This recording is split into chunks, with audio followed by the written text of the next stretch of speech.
Welcome to This Explainer. Today we're diving into something completely counterintuitive but deeply, deeply powerful. We're uncovering a raw blueprint for resilience drawn from one of history's most towering figures. We are going to explore Lincoln's darkest night, specifically how he used his profound melancholy not as a liability but literally as a weapon for ultimate resilience. We aren't just looking at history today. We're discovering a tactical, psychological framework that we can actually apply to our own lives right now.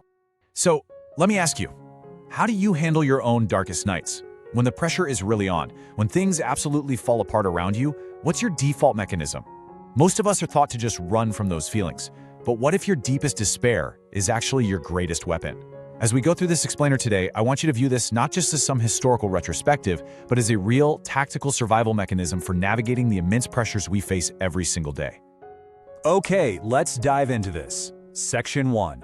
The Hidden Psychological Abyss, uncovering the reality behind the 16th president. Right now, in our fast-paced digital world, we're bombarded by this modern toxic positivity that basically demands constant, shallow happiness. We're always told to just smile through it or constantly optimize our moods. But Lincoln? He suffered from clinical depression so severe that his friends famously had to hide knives, razors, and sharp objects from him just to keep him safe during his absolute worst episodes. But here's the crazy part.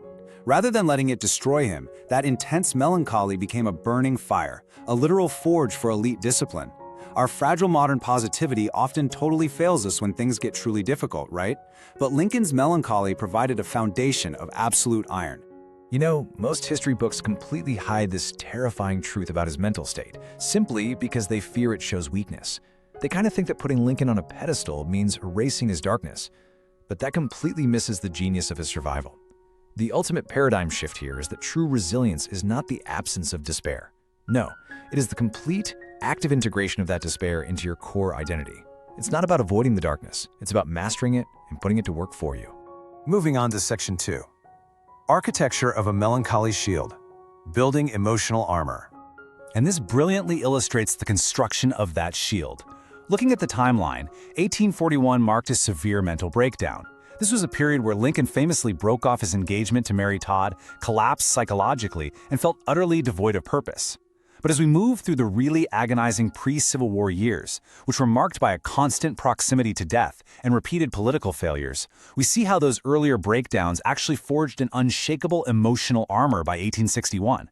His sadness was a literal precursor to his greatness. Without the absolute crush of 1841, he simply could not have survived the crucible of 1861.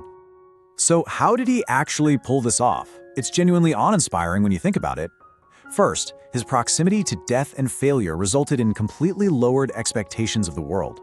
Second, he maintained a constant anticipation of hardship. He famously used self-deprecating humor and dark wit as a coping mechanism, literally laughing precisely because he expected things to go wrong. And third, he completely abandoned any hope for an easy path. By anticipating hardship rather than blindly hoping for ease, he removed the shock of tragedy. Think about it. When you already expect the world to be difficult, sudden disasters can no longer knock you off balance. You become virtually unshakable. Which brings us to Section 3, weaponizing grief into singular focus, the transition to cold discipline. Now, what's really interesting about this slide is the profound psychological shift. Most people get stuck as a victim of sorrow, completely paralyzed and overwhelmed by the darkness. But Lincoln shifted gears. He actually turned his sorrow into a diagnostic tool for reality. Instead of suffering blindly, he used his despair as a lens to view the world with cold, calculated discipline.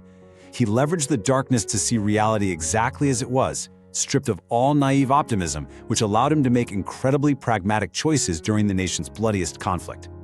Think about the sheer gravity of this realization. The weight of his internal darkness made the external pressures of leadership feel light by comparison. The internal anchor of his own mind was so incredibly heavy, so profoundly dense with sorrow, that the chaotic external pressures of a nation literally tearing itself apart felt manageable to him, because he had already survived the wars inside his own mind. That heavy internal anchor effectively neutralized the external chaos. Section 4. The Stoic Forge of Will, Navigating the Impossible. Lincoln essentially built his own unique brand of historical stoicism. First, he embraced compassionate endurance. He suffered, yes, but he suffered alongside his people, deeply feeling the collective grief of the war.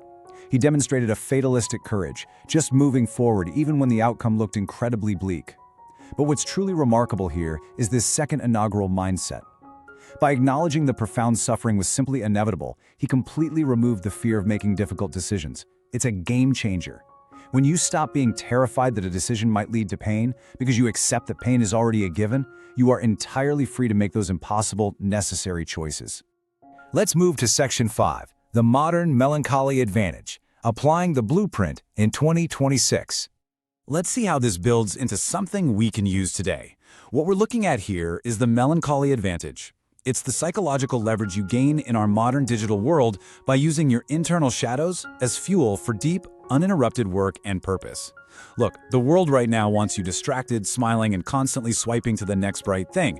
But by embracing this advantage, you actually use your depth, your struggles, and your shadows as the ultimate anchor to root yourself in meaningful purpose. Okay, so how do we actually do this? It really comes down to a shared journey in 4 distinct steps.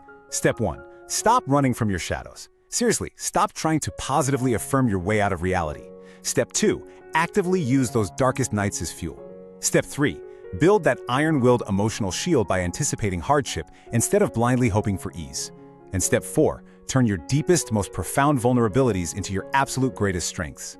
This is the mandate. Stop avoiding your pain and start weaponizing it.